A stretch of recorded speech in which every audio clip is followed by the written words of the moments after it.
ప్రాప్తిరస్తో. మా హరహర మహాదేవ్.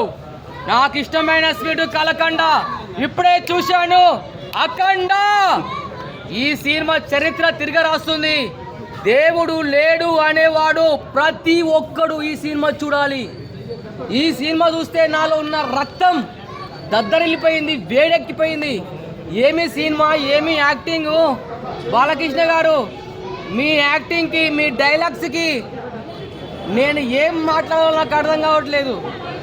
పిచ్చిక ముందు బ్రహ్మాస్త్రం వేసినట్టు ఈ సినిమా ఒక్కొక్కరిని, అసలు ఇలాంటి సినిమా ఒక శివుడు అనేవాడు ఉగ్ర రూపం చూపించాడు. అసలు శివతాండవం, ఉగ్రతాండవం. ఓం నమ శివాయ అన్న తక్కువనే. ఏంటి అసలు ఏ దేశమైనా మన I don't think it was so evident here, but in theater it was so one man show. నోట్లో పెడుతున్నారు సార్ మైక్ మొత్తం. మనకి ఇంటర్వెల్ వరకు కూడా ఒక లెక్క ఉంటే ఓన్లీ ఆ ఇంటర్వెల్ హాఫ్ అన్ అవర్ మాత్రం నిజంగా థియేటర్ తద్దరెళ్ళిపోతాను. ఎందుకంటే మనకు స్టోరీలోకి వెళ్తానికి కొంచెం టైం తీసుకున్నారు. అలాగే మనకి హీరో ఎంట్రన్స్ కానించి ఎంట్రన్స్ ఫైట్ అయితే మాత్రం సూపర్. కాదు కొంచెం పొలిటికల్ డైలాగ్ కూడా బాగా పేలినైనా చెప్పాలి. డైలాగులు కూడా చాలా పవర్ఫుల్గా ఉన్నాయి. ఇప్పుడు జరిగే ప్రభుత్వం వెళ్తుంది కాబట్టి కొంచెం వేసే డైలాగులు కూడా అవతల గట్టిగా తగిలేలాగా ఉన్నాయి. బట్ అందులో కొన్ని డైలాగులు కూడా మంచిగా ఉన్నాయి. అంటే డైలాగుల పరంగా సినిమాని తీసుకెళ్ళాలి. ఓవరాల్గా డైలాగులు చాలా హైలైట్గా రాసుకున్నారు, చాలా బాగా రాసుకున్నారు. కొన్ని డైలాగులు చాలా మనకి అంటే సినిమాటిక్ కాకుండా మనకి మనసు కత్తుకునేలా ఉంటాయి అన్నమాట. సో సినిమా వరకు చూసుకుంటే ఏదైతే సెకండ్ క్యారెక్టర్ ఎంటర్ అవుతుందో ఆ ఇంటర్వెల్లో మాత్రం నిజంగా గూస్ బంప్స్ అన్న. నిజంగా థియేటర్ తద్దరెళ్ళిపోతుంది ఇంటర్వెల్ సీన్ మాత్రం.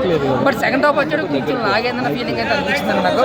బట్ ఒకటే సినిమాకి ఏంటంటే కథ లాజిక్స్ వెతికితే సినిమాని చూడలేరు. ఈ సినిమాని ఖచ్చితంగా చూడలేరు.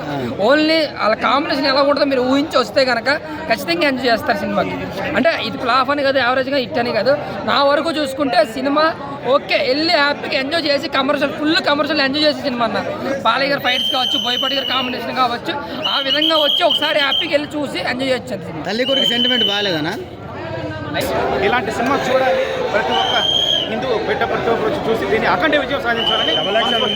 బాలకృష్ణ గారికి డబల్ యాక్షన్ అది మనం స్క్రీన్ మీద చూస్తేనే అక్కడ గూస్ బంప్స్ వస్తాయి. అవి మనం అయితే ముందు చెప్పకూడదు. యాక్టింగ్ ఇలా ఉంటుంది సార్. యాక్టింగ్ గురించి మనం ఏం చెప్పలేదండి. స్టార్టింగ్ నుంచి అన్ని వరకు గూస్ బంప్స్, రోమాలు నెక్కబడి.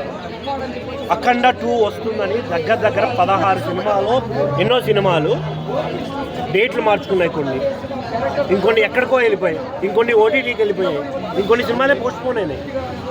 బట్ అఖండ సినిమా వస్తుంది, ఏదో బ్లాస్ట్ చేస్తుంది థియేటర్లో. ఇంకా అసలు వేరే సినిమాలు ఆడవురా బాబు. ఇంకా అదే లెవెల్లో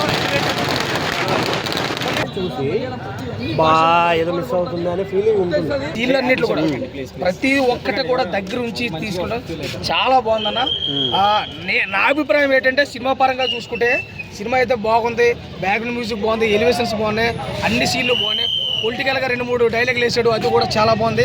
సినిమా ఎక్కడ బోర్ కొట్టదు, మిస్యూజ్ చూడవద్దు. ఫస్ట్ పార్ట్ బాగుంటుందా, ఈ పార్ట్ బాగుందా? ఇది అఖండకి అక్కడ 2 కంటారా? అఖండ 2 బాగుంది. ఎందుకంటే అఖండ 1లో డైలాగ్ పెట్టాడు కానీ అంత క్లారిటీ ఇవ్వలేదు. కానీ అఖండ 2లో ఫ్యాన్ డైలాగ్ చాలా బాగుంది. ఫ్యాన్ మొక్కలేదు. Thank you so much. Thank you. నాగన్నా